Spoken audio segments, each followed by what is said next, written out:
Shivaya. Om Namah Shivaya. Om Namah Shivaya. Om Namah Shivaya. Om Namah Shivaya. Om Namah Shivaya. Om Namah Shivaya. Om Namah Shivaya. Om Namah Shivaya.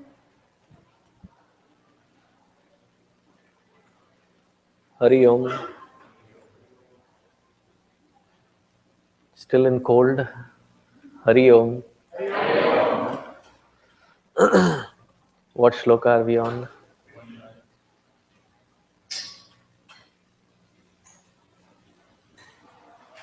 29.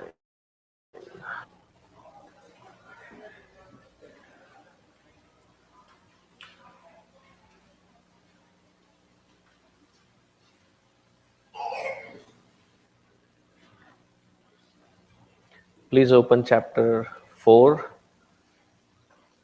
29th shloka.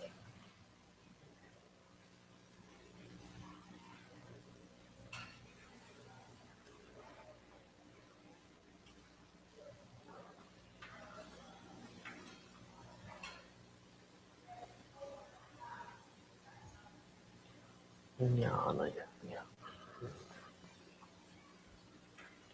29th we had completed? Yes, right? The 30th shloka.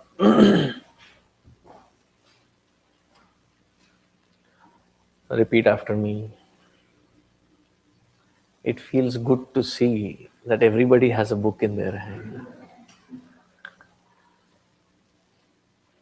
As a teacher, I feel very accomplished right now.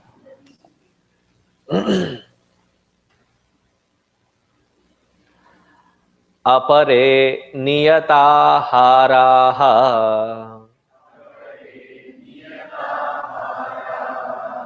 प्राणान् प्राणेषु जुह्वति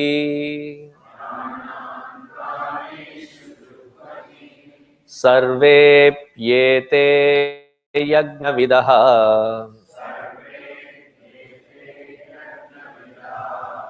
यज्ञक्षपितकल्मषाः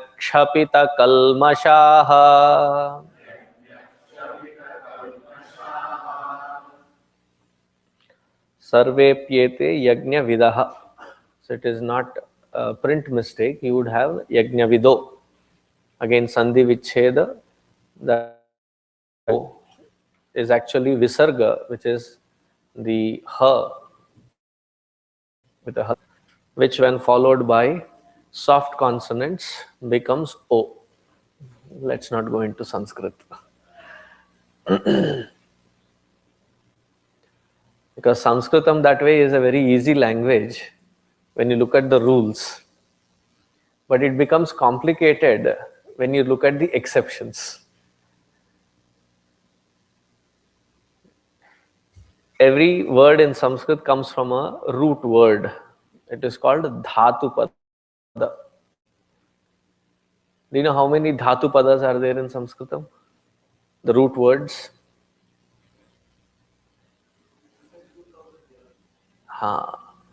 2,200 only.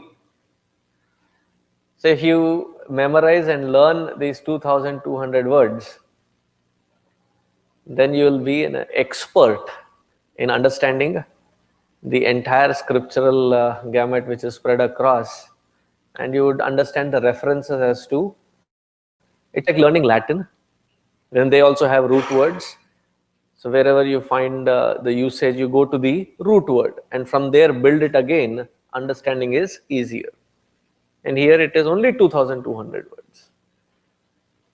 And coming from Indian background, majority of our native languages, north, south, east, west, whatever be the language that we have, 80% of our languages borrow their vocabulary from Sanskritam. So it should be easier. So it is not something that, you're scared of, oh bapre, Sanskrit. It should be easier if you understand it from that perspective. Anyway, another trivia. Do you know how many languages we have in India? official, unofficial, totally put together. Officially, I think it is 16, but unofficially, there are 23 languages and about 1600 dialects. One of the most complex combination of languages. And growing up in India, you invariably pick up at least 4 languages: Hindi, English, your native language, and one more where you settle down for work.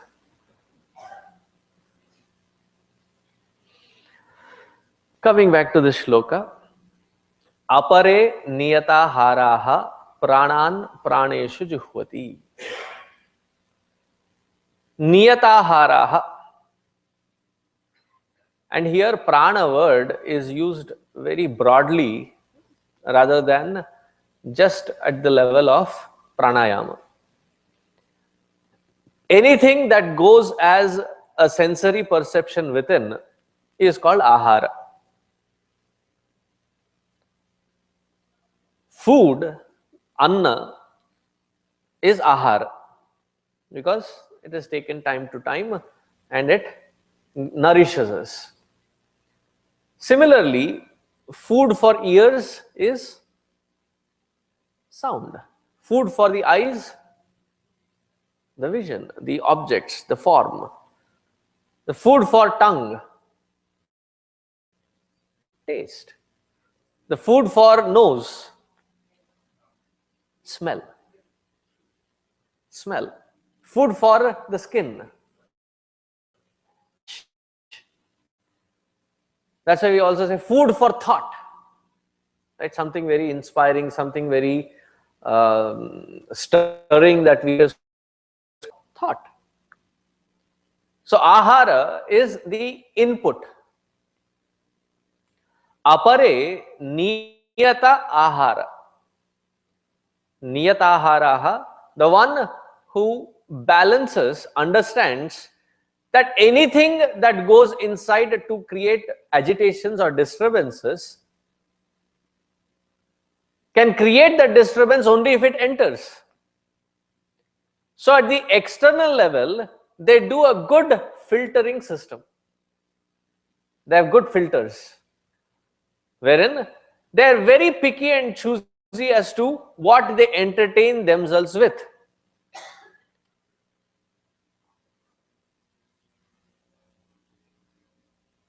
Like the easiest example would be the food, anna, that we eat. We all know by now what kind of food suits us, which doesn't make us, gives the sensation of heaviness, but yet is light, healthy, nourishing. We all know. But then what do we do in the input system? All that which is healthy and nourishing, sadly, we don't like it. All that which is unhealthy and fattening is very tasty. So in the one of the YUP batches, I made a cake, somebody's birthday, so I baked a cake.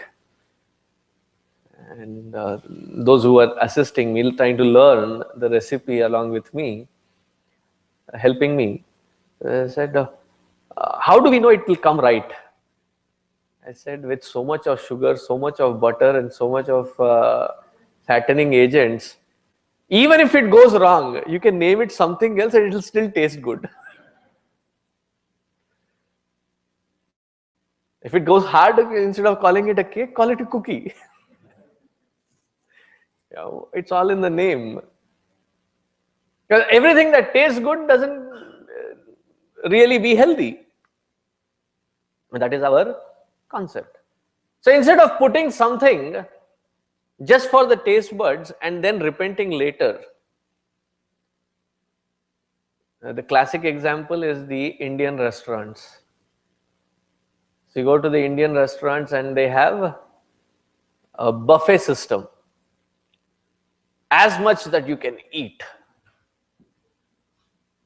And we find people, doing a Narayana avatar. Narayana avatar, he has Shankha, Chakra, Gada, Padma. We have a plate, couple of plates, one glass, one this, one that, and then precariously walk. And couple of rounds. So a person that I knew very well, that would not feel offended with my question. So I asked him very bluntly, "Do you really eat this much at home also?" He said, "No, no." Then why here? I said, "Pura paisa vasool." Like, to get every penny's worth. And then go back immediately to the car because you have a handy pack of Tums. Why? Right at that input, if we can create that awareful interaction wherein nothing that disturbs us goes inside, filter it out. Whether it be sounds, whether it be smell, whether it be taste or touch or thoughts, nothing that you allow inside which can create any agitation. Meaning what? One has to lead such an awareful life, such a conscious living, that you do not leave even a tiny scope for anything that can go inside to create disturbance. How many of you boil water? Probably very few. For drinking purposes.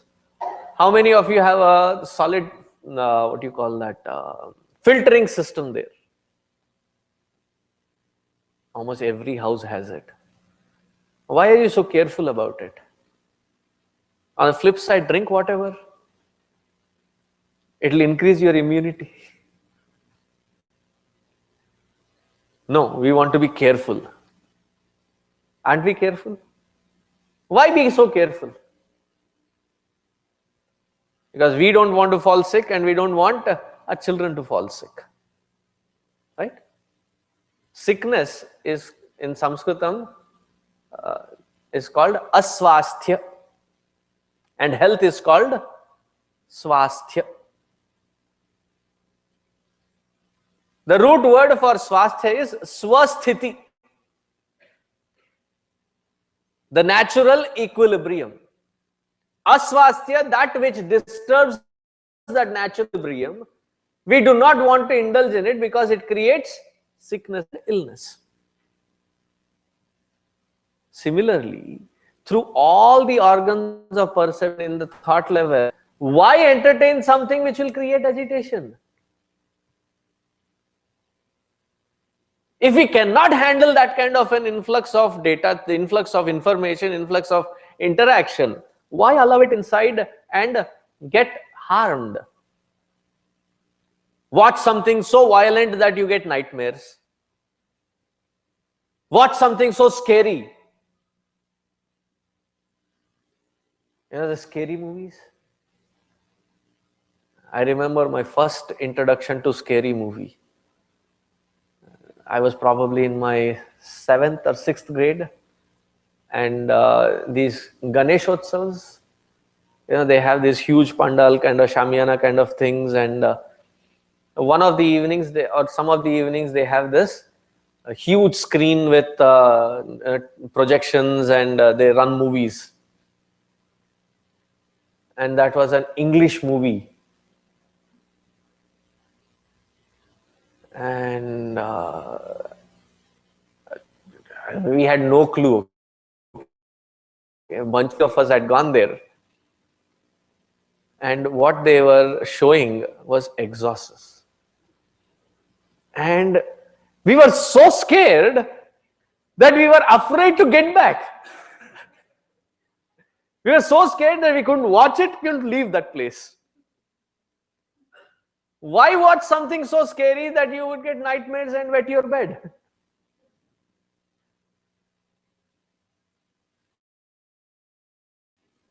apare niyataharaha. All input is consciously selected and consciously interacted with, that there is no scope for unnecessary scars within.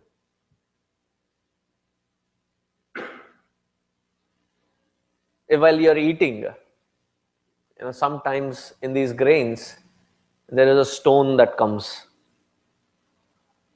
There's a funny thing that happened.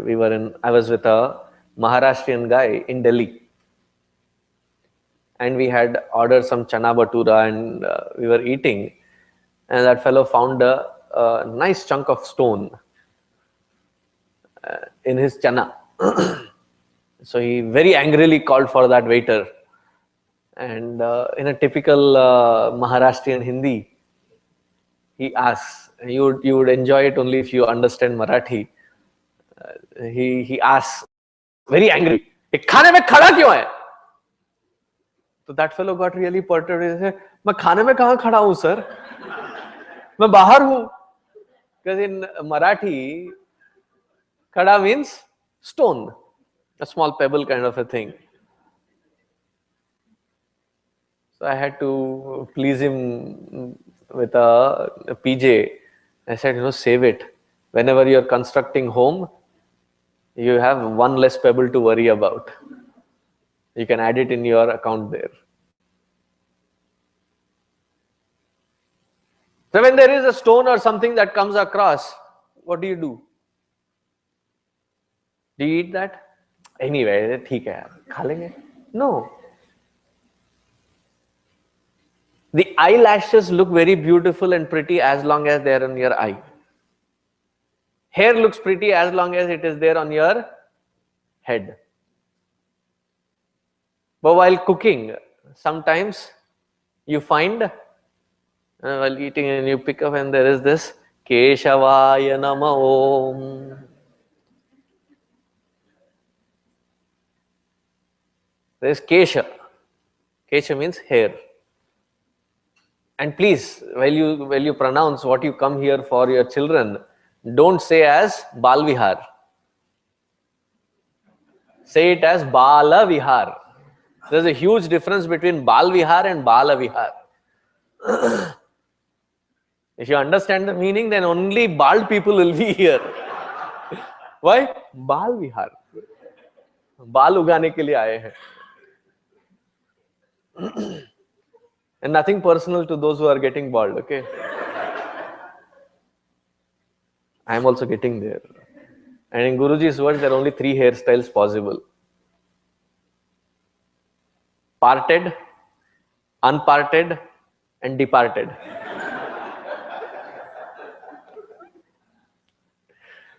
So this is Bala Vihar.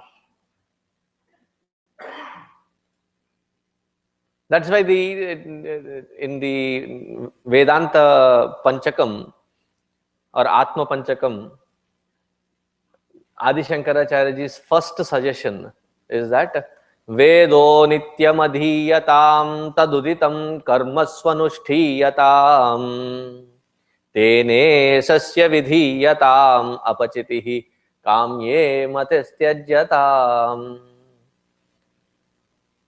Expose your mind constantly to that which is productive, that which is positive, rather than that which is unnecessary. That which when goes inside is going to disturb you. Avoid indulging in such things. A simple thing. But lack of that awareful living, that we indulge and then repent later. But those who live consciously, that yajna is called niyataharaha. Pranan praneshu juhvati. What do? Prana here means the input. As they are taking that input of information or interaction, they weed out and take in only selectively only that which is necessary. And I think that we should learn from our kids. They're very selective. You catch them doing something mischievous or and then you give them your peace of mind. It has penetrated even beyond their eardrums? No, they're very selective. After you are gone, in front of you, they have everything.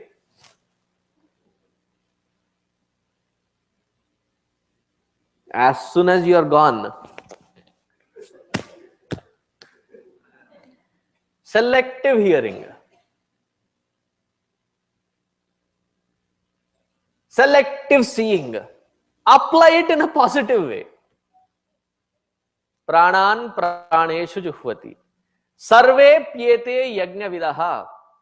What is the bottom line for all these different yajnas? It was already stated. Just to remind us again, he concludes in this statement, he is saying, Yajna kshapita kalmashaha. When each action performed, when everybody performs their own, every single action, with this yajna bhava, what does it do?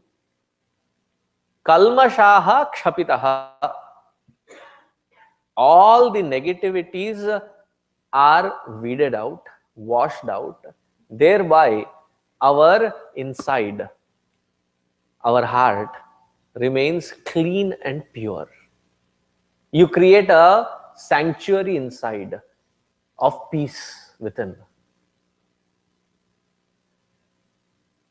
Having created that sanctuary within, having created that sanctified environment within, standing where undisturbed, you can see all the experiences that we go through with awareful attitude. If from inside we are constantly distracted and disturbed, would we have the time and patience to cater to the situation, cater to the responsibility with an able response? Because we are already drained. Before we take the job, before we take the chore, we are already tired. Therefore, whenever we look at responsibility, we have a resistance towards it. Again, I have to do this. Again, Monday. And we eagerly look for vacation. And whenever you get vacation, you eagerly look for everybody in the house to vacate. Tell me, when you have summer holidays, don't you eagerly wait for the schools to open up? The jai baba, the school job.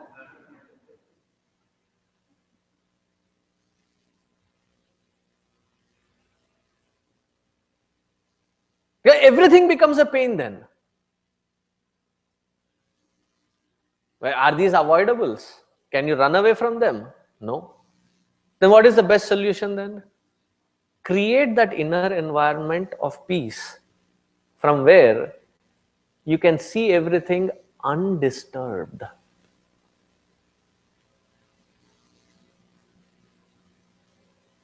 See, those who go hunting, I am told, I have never been to one. Before you start hunting, you first have to create a platform of safety for yourself, a deck.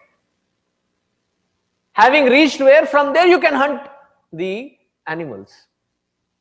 But without that, then it is the famous Hindi song, Shikar khud yahan, shikar ho gaya. You are not the hunter, you become the hunted. And that is always our life, wherein instead of hunting down all these experiences, we are haunted by these experiences. And it is not because they are the experiences or the people in there. It is because of our lack of addressing our own mind. So when we understand all these different yajna karma and apply them diligently, what does it guarantee? It guarantees peace within. And remember, this peace which is being narrated is not a peace devoid of your responsibilities. It is the peace in spite of your responsibilities. then you are not tolerating your experiences, but you are accepting your experiences.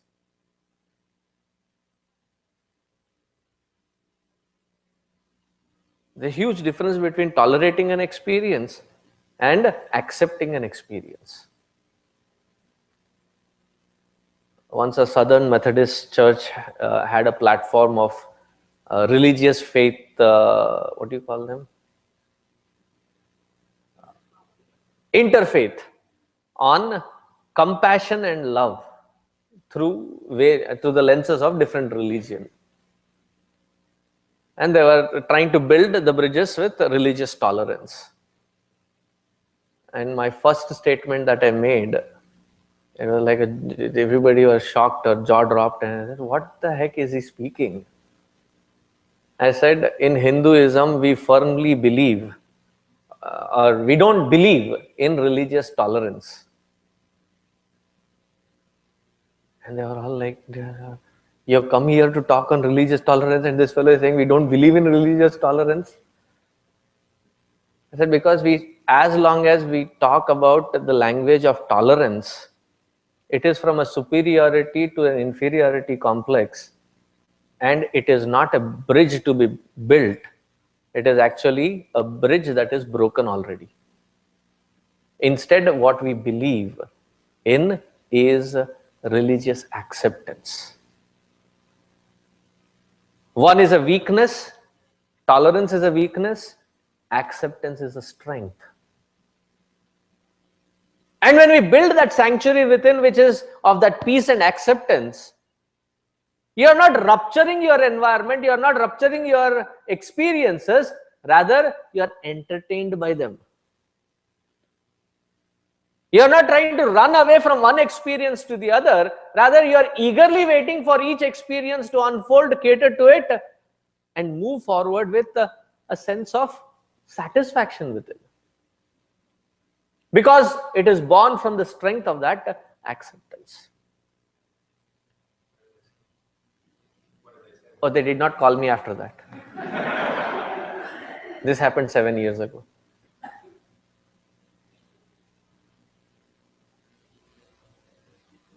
But there were lots of questions about, why do you say that we don't have acceptance? I said, your very effort to convert others is from the standpoint that their religion is not really worth it. It's inferior. Let me bring them up to a superior one, which is ours. Whenever it is with that superiority and inferiority comparison, you will only have to tolerate it, and tolerance only goes so far. Whereas you accept them, acceptance that all these gods, whatever be the nomenclature of it, is still being worshipped as that one God alone with different names. Then the acceptance leads to strength. And we can bind together as a global family. I don't think they were ready for that. I have not been invited after that. Okay, moving down to the next sloka.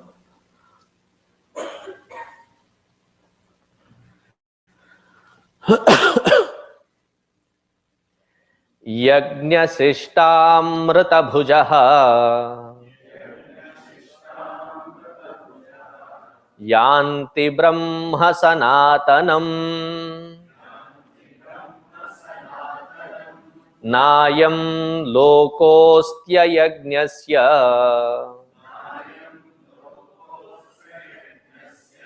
kutonyah kuru sattama.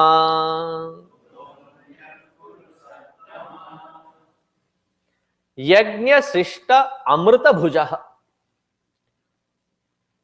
When such actions performed out of the Yajna Bhava of peace and acceptance, whatever is the result, Yajna Sishta, the result of the Yajna Bhava karma. How is it? It is equivalent to Amrita Bhujah. It is like partaking Amrita, the nectar-like result. Like you in a family gathering, you have cooked something and it turned out to be really tasty. Everybody is asking for seconds and thirds. And you as a mother are serving. There may be very little left or nothing left for you. Do you regret? Or do you come out of that dinner experience satisfied? Yes, no, what? The satisfaction of having them in such a happy mode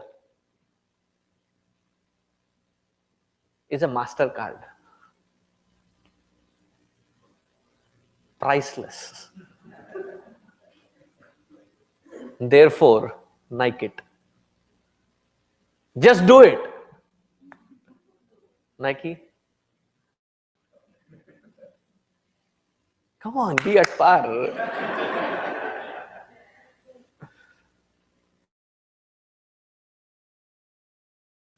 Amritatulyaha. And nothing is comparable to that satisfaction.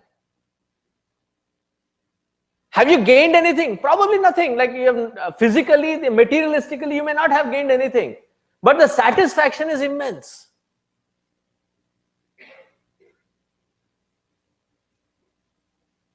So, yajna sishta amrita bhujaha yati brahma sanatanam.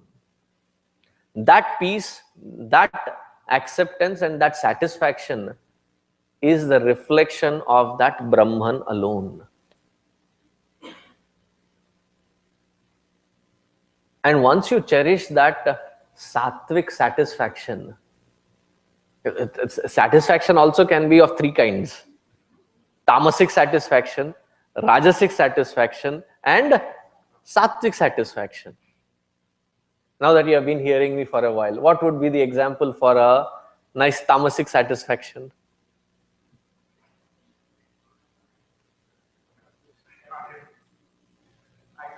Ah, I got him, I trapped him. Maja aaya.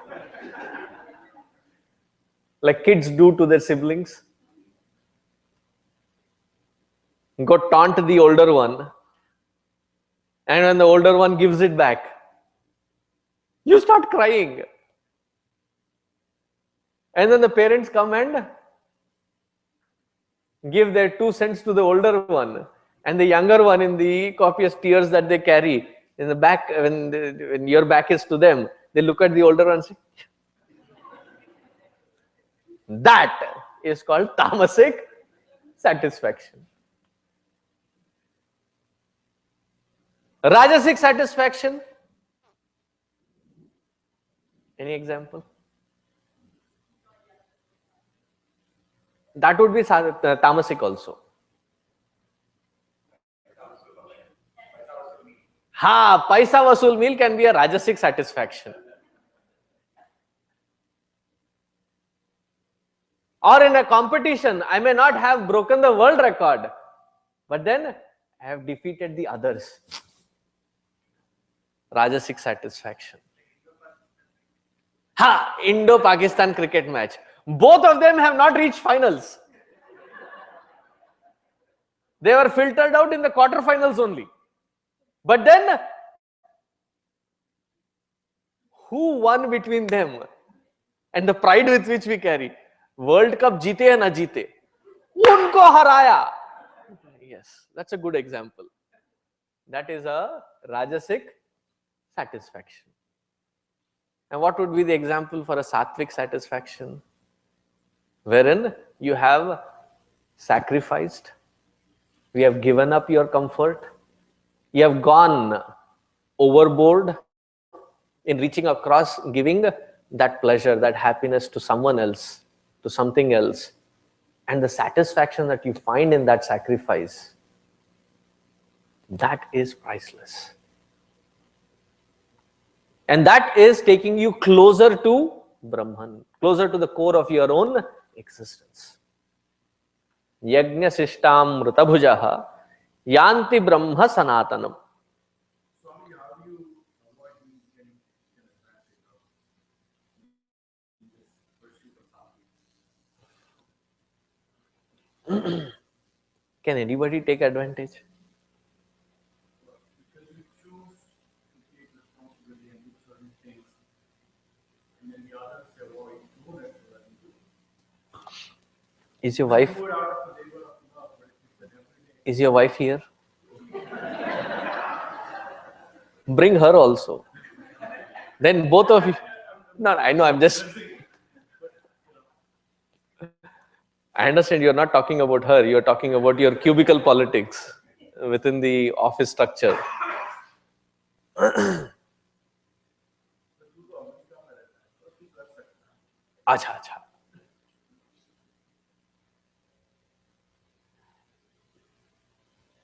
If there is the effort put, again, the intentions have to be understood. If the intentions are of a nobler order, then this discussion would not come in place. But if it is len-den, there is a lot of give and take in that interaction, then before you step in with your labor of love, before you step in, mark the criteria as clear that this much what is I can put, and you be clear about it right at the forefront. But if it is completely selfless, then the discussion doesn't arise. Whatever it be, it is completely a package of my responsibility. I'll make sure that I get it across to that side, whatever it takes. But if it is of a Rajasic kind, be clear of those dotted lines, in between lines, and make sure that you clearly state what is it that you can give and be prompt at it. As a matter of fact, kind of a thing. That way you protect yourself by not taking for a ride.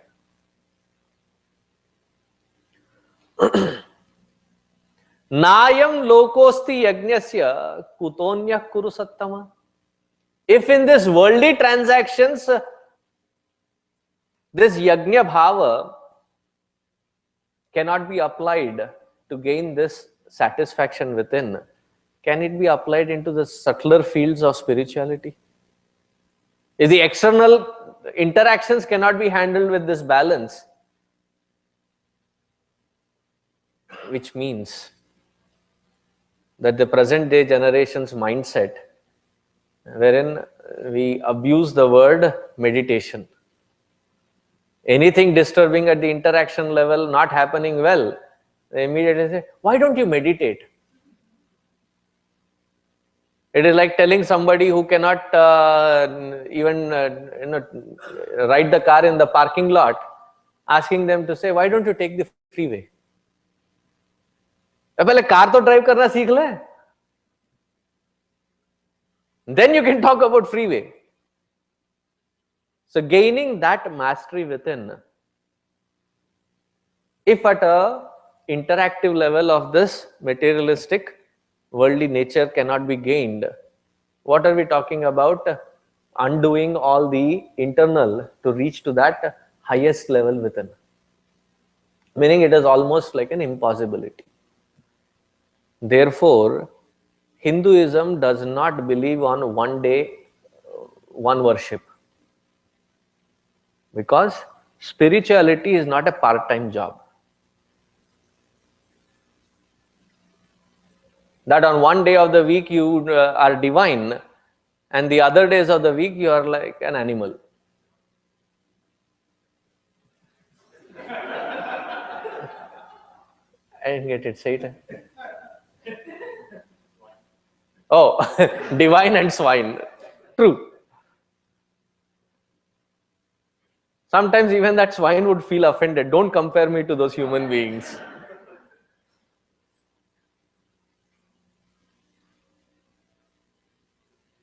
Kutonyaha kuru sattama. So it was like an objection raised, so don't try to answer that question there. So he continues further in the 32nd shloka. Evam bahuvidha yajnaha vitata brahmano mukhe कर्मजान् विद्धितान् सर्वान्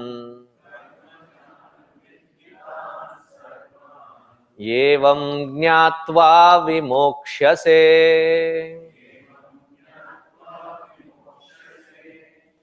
एवं बहुविधा यज्ञाः वितता ब्रह्मणो मुखे।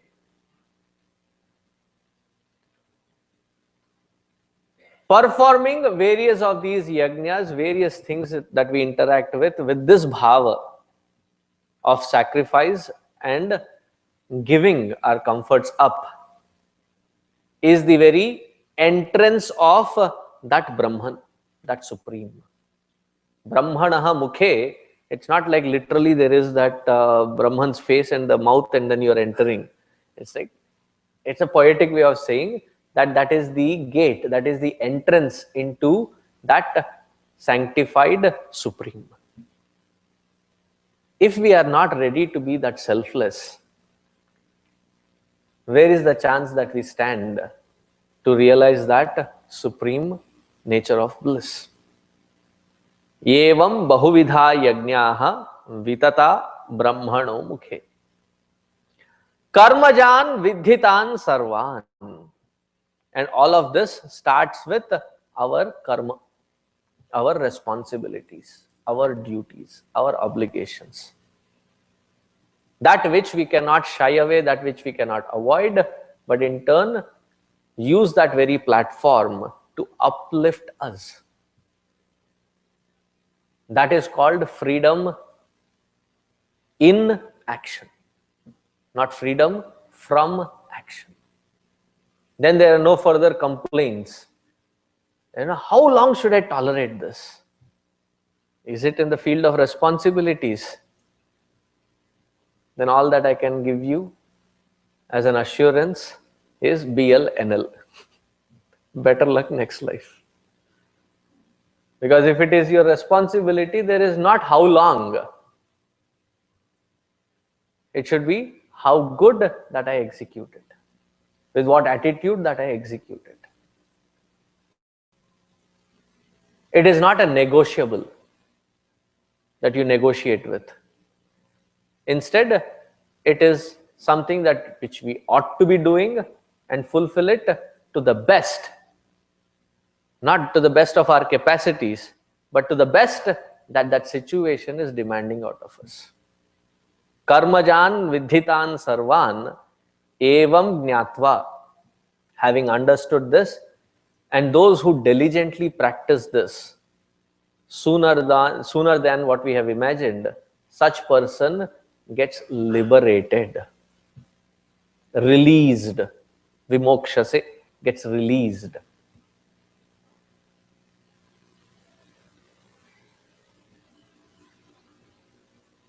Those who get admitted in the hospital and they are treated well, and then what do we say when they come out of the hospital? What is the word that we use? Discharged.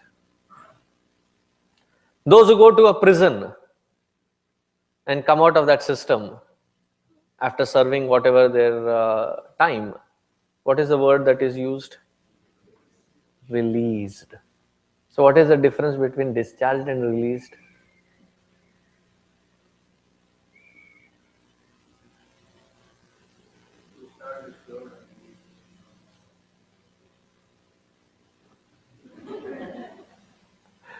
There can be a relapse also. And then you can go back to charge.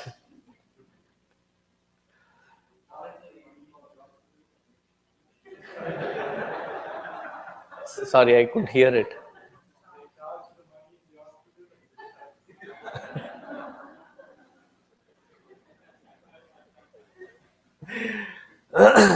The difference is, in one place we are bound. The other place we are not bound. And these bondages is where we get released from. What does moksha mean? Moksha means releasing oneself from our own cocoon of existence, that which we are bound in. To release from all those shackles. from those bondages that tie us in. And that release, that moksha, happens sooner than later. Evam jnatva, having understood this and diligently practice. Now, understanding this entire sequence, one logical conclusion that we should go out with is that spirituality, practicing of the sadhana, is not limited to a certain time and space alone. That yes, I have done my sadhana, I have done my puja in the morning or japa in the morning, I am done with it. Puja and japa is also a great thing.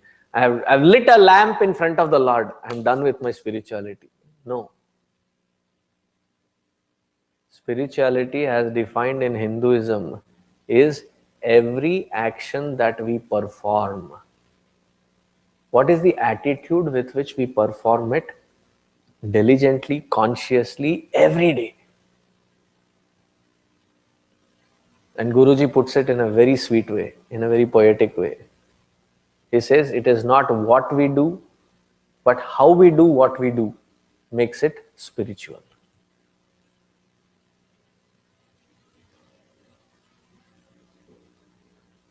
Then there is no boredom in life. You're repeating probably the same chore again and again. We don't become kamchor.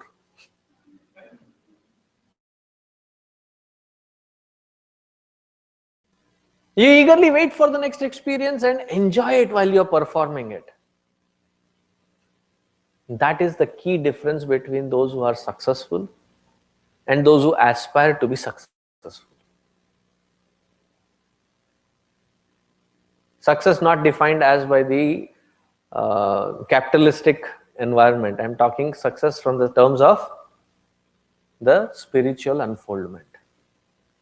That you are finally... See, what good is gaining all that which is defined by the capitalistic environment as success if you do not have that peace, that acceptance, that satisfaction from within? That is when you'll end up having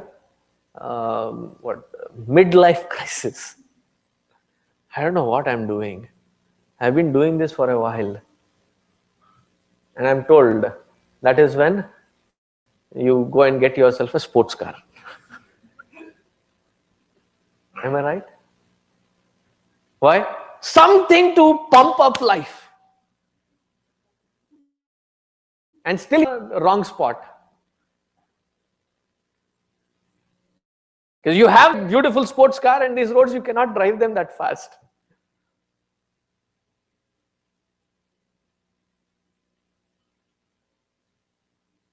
So to find satisfaction is the true success. And the only key for that is, it is the fruit of our selflessness. And nothing is comparable to that state of existence, wherein you start enjoying your life to the core of it, doing it. But the way we have been conditioned that enjoyment, what we mean by enjoyment is indulgences. That is seen as enjoyment. I mean, you may indulge how much ever you want, but that is again a chore. Now, it has a lot of repercussions in it. Come Friday, TGIF. Truly, have you ever questioned when they say happy hour, happy for who?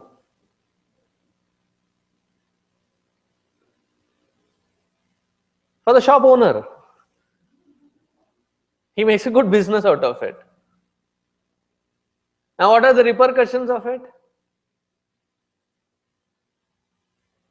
You have a nasty headache and hangover. I have a good solution for you. How do you avoid hangovers? Stay drunk.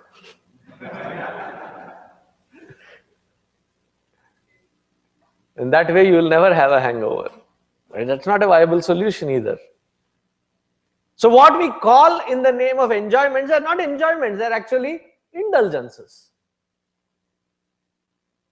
The one who has this sanctity within, this sanctuary built within, has that experience of satisfaction, is the one truly enjoying life, moment to moment. That is when life means meaningful. That everything that you do, you don't need to search for something else to make your life meaningful. Whatever you are responsible for executing it makes it meaningful. Simple truths. We hide behind our own craving for these indulgences. I don't want to use the word desire. Cravings. And it creates further restlessness. Even that momentary is also restlessness.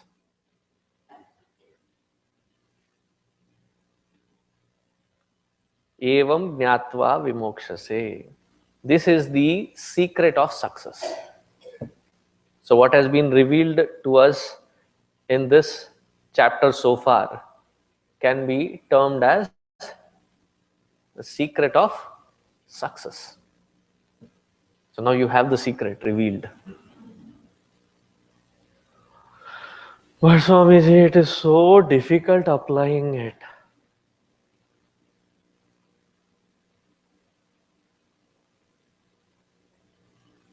It's hard. It's a burning experience. Why would somebody go through it? How many of you go to the gym?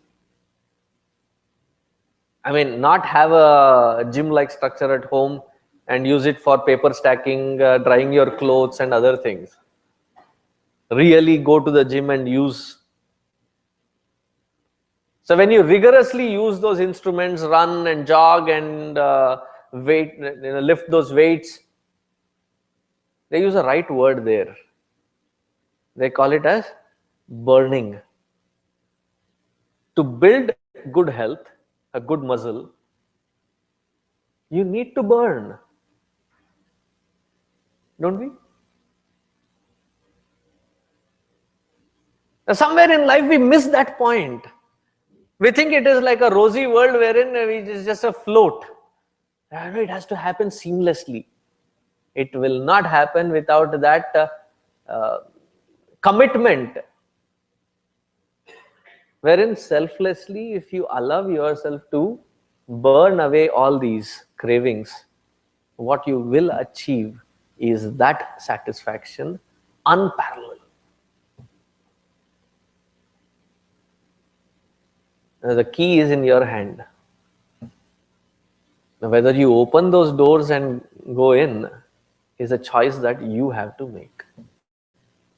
All that the scriptures and the entire lineage of gurus can do is show you the door. You have to put the effort to enter in.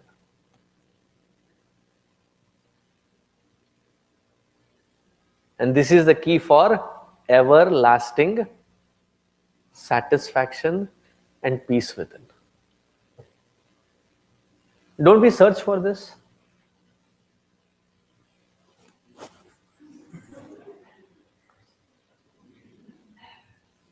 True. So with what intensity we'll apply, it is directly proportional is the result. Is it easy? Probably not. But is it impossible? Definitely not. It depends on our application. We'll continue next week. Om Purnamadaha Purnamidam Purnat Purnamudachyate Purnasya Purnamadaya Purnameva Avasishyate. Om Shanti Shanti Harihi Om Shri Gurubhyo Namaha Harihi Om.